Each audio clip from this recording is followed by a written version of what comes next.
سورۃ الفاتحہ کی بقرہ کی فضیلت یہ بھی ہے، اس میں ایک ایسی دعا ہے جو نبی علیہ الصلوۃ والسلام کثرت کے ساتھ کیا کرتے، ربنا آتنا فی الدنیا حسنہ وفی الآخرۃ حسنہ وقنا عذاب النار۔ یہ سورۃ البقرہ ایسی سورت ہے جس میں اللہ تبارک و تعالیٰ نے سب سے عظیم آیت رکھ دی ہے، یعنی آیت الکرسی، اللہ لا الہ الا هو الحی القیوم۔ سورۃ البقرہ یہ عظیم سورت ہے جس کی آخر میں اللہ تبارک و تعالیٰ نے ایسی 2 آیتیں نازل کر دی ہیں، جو سوتے ہوئے پڑھتا ہے یہ 2 آیتیں اس کو کافی ہو جاتی ہیں۔ اس جیسی آیتیں 2 آیتیں اللہ نے نہ تورات میں اتاری، نہ انجیل میں اتاری، نہ زبور میں، نہ ہی قرآن میں۔ آمن الرسول بما انزل الیہ من ربہ والمؤمنون، اور بھی بہت سی فضیلتیں ہیں سورۃ البقرہ کی۔ اس کو کوہان کہا گیا ہے۔ سورۃ البقرہ کے موضوعات پہ اگر ہم غور و فکر کرتے ہیں، اس میں اللہ تبارک و تعالیٰ نے کتاب ہدایت کے بارے میں ارشاد فرمایا کہ یہ جو کتاب ہم نے تمہاری دعا پر تمہیں عطا کی ہے، ہم اللہ سے دعا کرتے ہیں کہ ہمیں ہدایت عطا فرمانا صراط مستقیم کی۔ اللہ نے فرمایا صراط مستقیم کی طرف رہنمائی کرنے والی جو کتاب ہم نے تمہیں عطا کی ہے وہ کتاب ہے ذالک الکتاب لا ریب فیہ، ایسی کتاب جس میں کوئی شک و شبہ کی بات ہی نہیں، ہدایت ہی ہدایت ہے۔ سورۃ البقرہ میں اللہ نے ابتدا میں 3 بڑے گروہوں کا ذکر کیا۔ متقین وہ لوگ ہیں جو غیب پر ایمان لاتے ہیں، جو نماز قائم کرتے ہیں، اللہ کے راستے میں خرچ کرتے ہیں، پہلی کتابوں پر ایمان لاتے ہیں، اللہ کے رسول صلی اللہ علیہ وسلم پر نازل ہونے والی کتاب پر ایمان لاتے ہیں، آخرت پر ایمان رکھتے ہیں، یہ متقین ہیں اور یہی کامیاب ہیں، یہی ہدایت یافتہ ہیں۔ دوسرا گروہ کفار کا، جو کفر پر ڈٹ گئے، جم گئے اور کفر کو چھوڑنے کے لیے تیار نہ ہوئے، اللہ نے ان کے دلوں پر مہریں لگا دیں اور اللہ رب العالمین ان کے کانوں پر مہریں لگا دیں، اللہ نے ان کی آنکھوں پر پردے ڈال دیے، ان کے لیے عذاب عظیم کو تیار کر دیا۔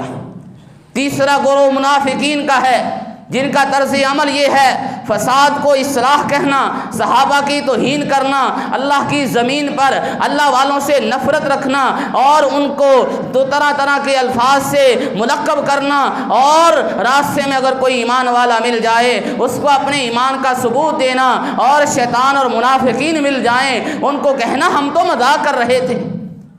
ہدایت کو چھوڑ کر، قرآن کو چھوڑ کر، اللہ کے رسول کے فرمان کو چھوڑ کر ان لوگوں نے گمراہی کو اپنا لیا، بدعت کو اپنا لیا، شرک کو اپنا لیا۔ یہ منافقین کا طرز عمل ہے۔ منافق کا کام جھوٹ بولنا، منافق کا کام وعدہ خلافی کرنا، گالیاں دینا اور اسی طرح امانتوں میں خیانتیں کرنا، یہ منافقین کا کام ہے۔ نمازوں سے پیچھے رہنا، نماز میں کم ذکر کرنا اور دکھلاوے کے کام کرنا، یہ منافقین کا طرز عمل ہے۔ اس کے بعد اللہ تبارک و تعالیٰ نے سب سے پہلا حکم جو قرآن مجید کی ترتیب کے حساب سے دیا ہے وہ ہے اللہ کی عبادت کرو، اپنے رب کی عبادت کرو۔ اب رب کون ہے اس کا تعارف فرمایا، الذی خلقکم والذین من قبلکم، رب تمہارا وہ ہے جس نے تمہیں پیدا کیا ہے، تمہارے باپ دادا کو پیدا کیا ہے۔ رب وہ ہے جس نے زمین کو بچھونا بنایا ہے، آسمان کو چھت بنایا ہے، آسمان سے پانی کو نازل کیا ہے، اس پانی کے ذریعے سے تمہیں پھل عطا کیے ہیں بطور رزق کے۔ جب رب خالق اللہ ہے، زمین کو بنانے والا اللہ ہے، آسمان کو چھت بنانے والا اللہ ہے، پانی نازل کرنے والا اللہ ہے، رزق دینے والا اللہ ہے، فلا تجعلوا للہ اندادا وانتم تعلمون، پھر تم اللہ کے شریک کیوں بناتے ہو؟ عبادت رب کی کرنی ہے۔ رب کا تعارف آپ نے سورۃ الفاتحہ میں پڑھا، رب وہ ہے جو رب العالمین ہے، الرحمن الرحیم ہے، مالکی یوم الدین ہے، اور یہاں فرمایا الذی خلقکم الذی جعل لکم الارض فراشا والسماء بناء، اس رب کی عبادت کرنی ہے۔ اور یہ پیغام قرآن کے ذریعے دیا جا رہا ہے۔ قرآن کے بارے میں فرمایا اگر قرآن کے بارے میں ذرہ بھر بھی شک ہے کہ یہ قرآن محمد عربی صلی اللہ علیہ وسلم پر نازل نہیں ہوا، پھر تم بھی اس جیسا قرآن لاؤ۔ نہیں لا سکتے تو سمجھو یہ اللہ نے نبی علیہ السلام پر اپنے بندے محمد عربی صلی اللہ علیہ وسلم پر قرآن نازل کیا ہے۔ یہ قرآن کا حکم ہے کہ ایک رب کی عبادت کرو۔ تم اس جیسا قرآن نہیں لا سکے، نہ ہی لا سکتے ہو، تو پھر یہ بات مان لو فاتقوا النار التي وقودها الناس والحجارہ، آگ سے ڈر جاؤ جو آگ اللہ نے پتھروں اور انسانوں سے جلانی ہے، اور یہ کافروں کے لیے تیار ہے۔ آگے اللہ خوشخبریاں سناتے ہیں ایمان والوں کو، عمل صالح کرنے والوں کو، ان کے لیے باغات ہیں، جنتیں ہیں جس کے نیچے سے نہریں گزرتی ہیں، اس میں پاکیزہ عورتیں ہیں، اس میں ہمیشہ ہمیشہ رہنا ہے۔ پھر اللہ تبارک و تعالیٰ نے آدم علیہ السلام کی تخلیق کا ذکر کیا، فرشتوں کے جواب کا ذکر کیا، پھر اللہ تبارک و تعالیٰ نے علم کی فضیلت کو بیان کیا، علم سیکھنا، علم کی اہمیت، ضرورت کو بیان کیا، اور علم سکھانے والے رب کی ذات ہے۔ یہ علم کو ایسی دین کا علم، شریعت کا علم، قرآن کا علم، حدیث کا علم ایسا نہیں ہے کہ ہر ایک کو مل جائے۔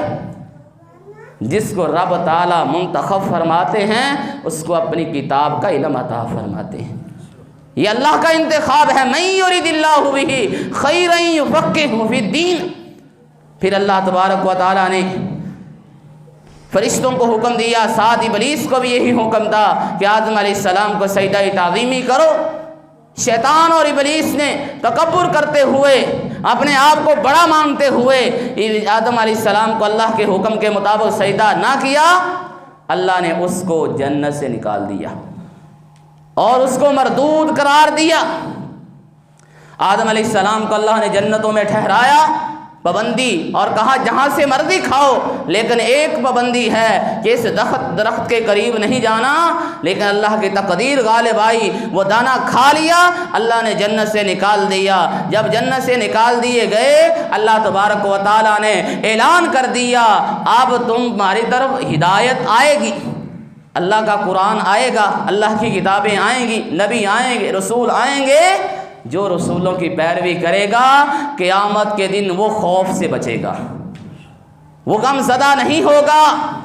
ہاں، جو کافر بنا، جس نے اللہ کے حکم کو ٹھکرا دیا، وہ دنیا میں بھی ذلیل و رسوا ہوگا اور آخرت میں ہمیشہ ہمیشہ جہنم میں جائے گا۔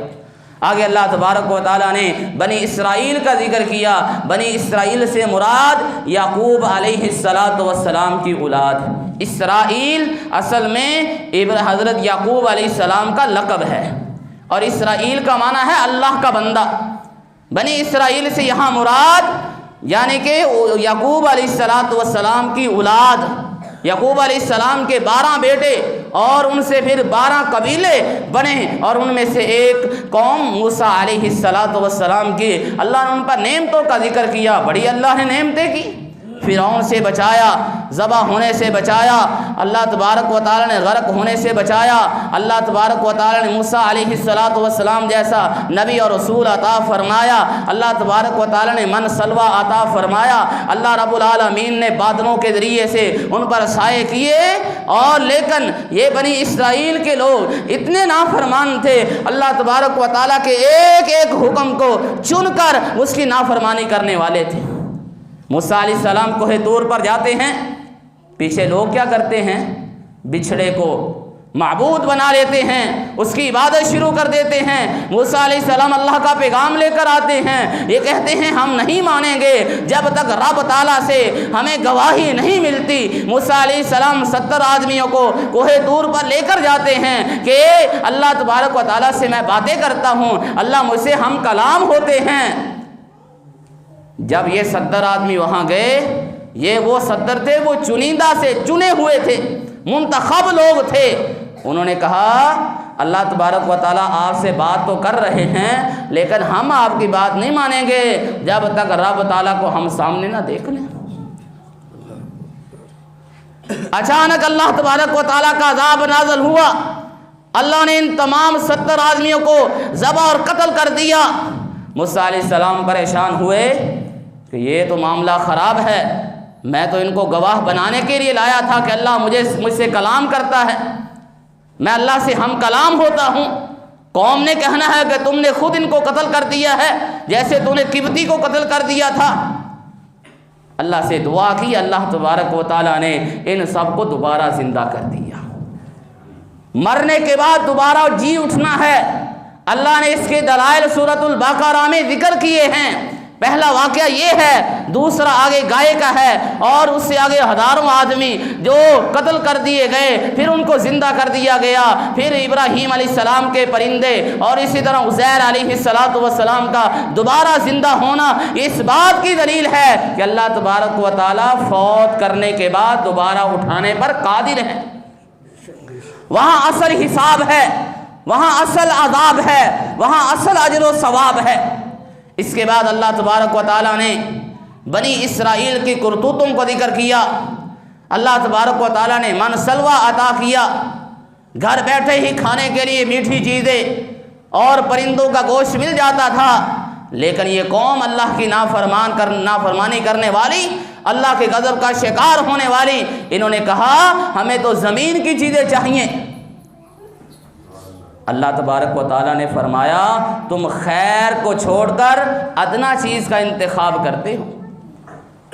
آج ہم اللہ کی کتاب کو چھوڑ کر، رسول علیہ السلام کے فرمان کو چھوڑ کر، ائمہ کی بات کو دین سمجھنے لگ گئے۔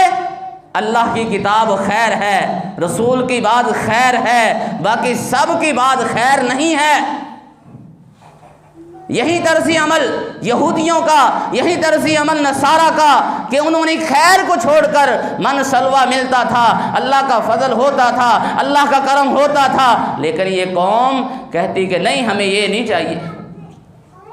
اللہ نے کہا جو تم نے مانگا وہ تمہیں مل گیا، من سلوہ نعمتیں بند کر دی گئی، اللہ نے ذلت اور رسوائی کو ان کا مقدر بنا دیا، اور یہ اللہ کے غضب کے شکار ہوئے۔ اللہ نے پھر فرمایا یہ یہودی کیا کرتے ہیں؟ اللہ کی آیات کا انکار کرنے والے، نبیوں کو قتل کرنے والے، نبیوں کو قید کرنے والے، یہ یہودی ہیں، اور ایک ایک مسئلے کے پیچھے پڑ جاتے، سوالات کی بچھاڑ کر دیتے۔ اللہ نے کہا گائے ذبح کرو، کوئی بھی گائے لے لو، بڑی آسانی ہے، ایک گائے لو، ایک آدمی قتل ہو گیا، ایک گائے لو، اس کو ذبح کر دو، کوئی گائے لو۔ انہوں نے کہا یہ گائے کا کیا مسئلہ ہے؟ موسیٰ علیہ السلام پر اعتراض کر دیا، تم مذاق کرتا ہے ہم سے، گائے کو ہم ذبح کریں وہ بولنا شروع ہو جائے۔ انہوں نے کہا گائے کا رنگ کیسا ہونا چاہیے، گائے کی عمر کیا ہونی چاہیے، وہ کیا کرتی ہو؟ جب سوالات زیادہ ہوتے ہیں، مسئلہ بالکل واضح ہو، بتا دیا جائے، پھر اس پر سوالات کی بوچھاڑ ہو، ایسے ہو تو ایسے، ایسے ہو تو پھر کیا ہوا، پھر کیا ہوا، تو اللہ تبارک و تعالیٰ نے پھر سخت ترین ایک خاص گائے جو دنیا میں صرف ایک ہی گائے ملتی تھی، اس گائے کو ذبح کرنے کا حکم دیا۔ اسی لیے اللہ کے رسول صلی اللہ علیہ وسلم نے کثرت سے سوال کرنے سے منع کیا ہے، سوال بار بار کرنے سے اللہ نے روکا ہے۔ مسئلہ بیان کر دیا، قرآن کی آیت پڑھ کر سنا دی، اللہ کے رسول کا فرمان سنا دیا، آپ یہ کرتے تھے، خاموش ہو جاؤ ورنہ اللہ کے عذاب کے حقدار ہو جاؤ گے، اللہ کی نافرمانی کر کے اللہ کے غضب کے شکار ہو جاؤ گے۔ پھر اللہ تبارک و تعالیٰ نے فرمایا بات یہ نہیں ہے کہ یہ سوالات کر رہے ہیں، بات یہ ہے ان کے دل سخت ہو چکے ہیں، پتھروں سے زیادہ دل ان کے سخت ہو چکے ہیں۔ پتھروں سے تو پھر بھی نہریں جاری ہو جاتی ہیں، پتھروں سے پھر بھی پانی نکل آتا ہے، پتھر اللہ کے ڈر سے ریزہ ریزہ ہو جاتے ہیں، لیکن تمہارے دل اس سے بھی زیادہ سخت ہو چکے۔ فرمایا وَمَا اللَّهُ بِغَافِلٍ عَمَّا تَعْمَلُونَ، یہ بات یاد رکھو کہ اللہ تمہارے عملوں سے غافل نہیں ہے۔ اس کے بعد اللہ تبارک و تعالیٰ نے یہودیوں کی کرتوتوں کو ذکر کیا، وہ اللہ کی آیات کو لکھ کر بیچتے تھے، اپنی طرف سے چیزیں لکھتے، کہتے یہ اللہ کا دین ہے دنیا حاصل کرنے کے لیے۔ اس کے بعد اللہ تبارک و تعالیٰ نے یہودیوں کی ایک کرتوت بھی ذکر کی، وہ نبیوں کو جادوگر کہتے تھے۔ سلیمان علیہ السلام نے جب ان کے جادو کی کتابوں کو دفن کر دیا، انہوں نے یہ کہنا شروع کر دیا کہ سلیمان علیہ السلام جادوگر تھے، العیاذ باللہ۔ اللہ نے جواب دیا یہ شیاطین خود کفر کرنے والے، اور جادو کرنا کروانا یہ کفر ہے، انسان دائرہ اسلام سے خارج ہو جاتا ہے۔ اور یہ شیطانی کام ہے۔ جو آدمی بھی جادو سیکھتا ہے، سکھاتا ہے، اللہ تعالیٰ فرماتے ہیں اس کو آخرت میں کچھ نہیں ملے گا۔ یہ جادو کرنا، کروانا، حسد بغض کینے میں آ کر کسی کی نعمت کو دیکھ کر جلنا کہ اس کے پاس یہ نعمت کیوں ہے، پھر لوگوں کے پاس جانا، جادوگروں کے پاس جانا، جادو کرنا، کروانا، ہم پیسہ بھی خرچ کر کے اور اپنی آخرت کو بھی برباد کر رہے ہیں۔ پھر اللہ تبارک و تعالیٰ نے تحویل قبلہ کا ذکر کیا۔ اس کے بعد ابراہیم علیہ السلام کی سیرت اور کردار کو اللہ تبارک و تعالیٰ نے نمایاں طور پر بیان کرتے ہوئے فرمایا، ابراہیم علیہ السلام، اسماعیل علیہ السلام سے اللہ نے یہ عہد کیا کہ میرے گھر کی صفائی ستھرائی کا خاص خیال رکھو۔ اللہ نے اپنے نبیوں کی یہ ذمہ داری لگائی، مسجد کی صفائی کرنا، مسجد بنانا، بیت اللہ کا گھر دوبارہ تعمیر کرنے کے لیے ابراہیم علیہ السلام خود اسماعیل علیہ السلام اولاد کو اپنے ساتھ نیکی میں شامل کیا۔ یہ ہمارے لیے پیغام ہے کہ جہاں پر ہم باپ ہیں، جہاں پر ہم والدہ ہیں، اللہ تبارک و تعالیٰ نے ہمیں یہ مقام عطا کیا ہے، نیکی کا کام ہو ہم اپنی اولاد کو بھی ساتھ کھڑا کریں۔ تراویح کے لیے ہم خود آتے ہیں، اپنی اولاد کو لے کر آئیں، اپنے بچوں کو، اپنی بچیوں کو لے کر آئیں۔ درس قرآن سننے کے لیے ہم خود آتے ہیں، اپنے بچوں کو لے کر آئیں۔ یہ ابراہیم علیہ السلام کی سیرت ہے۔ اور نیکی کرنے کے بعد یہ نہ کہنا کہ میں نے یہ کر لی ہے، میں نے آج بڑا کام کر لے، نہیں، کہنا ربنا تقبل منا انک انت السمیع العلیم۔ اللہ سے دعائیں کرنا، اللہ ہمیں یہ دین کے طریقے سکھلا دے۔ وَأَرِنَا مَنَاسِكَنَا، پھر اللہ سے دعا کرنا، اللہ قبول کر لے۔ نبی علیہ السلام کے بارے میں دعا کی، آپ کو معلم بنا کر بھیج دیا گیا۔ ابراہیم، یعقوب علیہ السلام کی وصیت یہ ہے اپنی اولاد کو کہ اللہ تبارک و تعالیٰ نے تمہارے لیے دین کا انتخاب کیا ہے، تم دین پر ہی رہتے ہوئے فوت ہونا۔ یہ دین اسلام جو اللہ نے ہمیں عطا کیا ہے، یہ اللہ کی بڑی نعمت ہے، اللہ کا بڑا شکر ہے۔ اسلام اور دین کی غیرت پیدا ہونی چاہیے۔ پھر اللہ تبارک و تعالیٰ نے بہت اہم مسئلہ ذکر کیا۔ یہودی یہ کہتے تھے ہدایت کے لیے یہودی بن جاؤ، عیسائی یہ کہتے تھے ہدایت کے لیے عیسائی بن جاؤ۔ اللہ نے کہا ہدایت ایسے نہیں ملے گی، ہدایت ملے گی ابراہیم علیہ السلام کے دین کی پیروی کرنے سے۔ اور پھر اللہ تبارک و تعالیٰ نے نمونے کے طور پر یہودیوں کے لیے صحابہ کرام کے ایمان کو، نبی علیہ السلام کے ساتھیوں کو ایمان کا شعار بنا کر بیان کیا کہ اگر صحابہ جیسا ایمان لاؤ گے پھر ہدایت ملے گی۔ پھر اللہ نے کہا اللہ کے رنگ میں رنگے جاؤ، اللہ کے رنگ سے بڑا رنگ اچھا کس کا ہو سکتا ہے، اللہ کی عبادت کرنے والے بن جاؤ۔ وہ رب جو تمہارا بھی رب ہے، ہمارا بھی رب ہے۔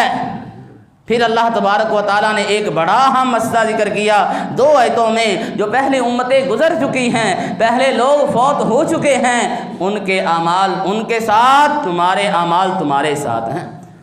تمہیں ان کے بارے میں سوال نہیں کیا جائے گا۔ اپنی فکر کرو، لوگوں پر تبصرے کرنے والوں، لوگوں کے تجزیے کرنے والوں، اپنے اعمال پر غور و فکر کرو۔ صحابہ کے کیڑے نکالنے والوں، اپنے اعمال کی فکر کرو۔ یہ اللہ نے کہا تلک امۃ قد خلت، یہ ایک امت ہے جو گزر چکی ہے، لہا ما کسبت ولکم ما کسبتم، ان کے لیے ان کے اعمال تھے، وہ اپنے انجام کو پہنچ چکے ہیں۔ انہوں نے اچھے اعمال کیے، اس کا اجر و ثواب اللہ سے حاصل کر چکے۔ اگر کوئی انہوں نے کوئی برا کام کیا ہوگا، اللہ چاہے تو اپنی رحمت سے معاف کر دے، اللہ چاہے تو عذاب دے، لیکن ولا تسألون عما كانوا يعملون۔ آج ہم میں سے ہر بندہ دوسرے پر تبصرہ کرتا ہے، دوسرے کے بارے میں فکر مند ہے۔ اپنے اپنے اوپر، اپنے گریبان میں جھانکیں کہ میں کیا ہوں، میں کیا کر رہا ہوں، میرا رب مجھ سے راضی ہے یا کہ نہیں۔ اللہ تبارک و تعالیٰ کی توفیق سے جو باتیں یہاں بیان کی گئی ہیں، اللہ تبارک و تعالیٰ ہمیں عمل کی توفیق عطا فرمائیں، سمجھنے کی توفیق عطا فرمائیں۔ یہ تو خلاصۃ القرآن ہے۔ انشاءاللہ اس کے بعد مختصر سی 10 منٹ کی انشاءاللہ العزیز کوئی ایک چھوٹی سی صورت، اس کا ترجمہ اور مختصر اس کی تفسیر انشاءاللہ ہم بیان کیا کریں گے، تاکہ قرآن مجید کا یہ مختصر سا حصہ اللہ تبارک و تعالیٰ ہمیں سیکھنے کی توفیق عطا فرمائیں۔ یہ پورا پارہ جو ہم نے پڑھا اس کا خلاصہ ہے۔ اس کے بعد انشاءاللہ العزیز جو ساتھی نوجوان بوڑھے جو بھی اس میں شرکت کرنا چاہتے ہیں تو انشاءاللہ کلاس کی شکل میں بیٹھ جائیں۔ انشاءاللہ ہم 10 منٹ میں کسی ایک سورت کی چھوٹی سورت کا ترجمہ تفسیر بیان کیا کریں گے، اور کوئی ایک حدیث کوئی ایک دعا یاد کروانے کی کوشش کریں گے۔ اللہ رب العالمین ہمیں توفیق عطا فرمائیں، ہمیں دین سیکھنے کی توفیق عطا فرمائیں، دین کے لیے جذبہ پیدا کرنے کی توفیق عطا فرمائیں۔ وما توفیقی الا باللہ۔ بارک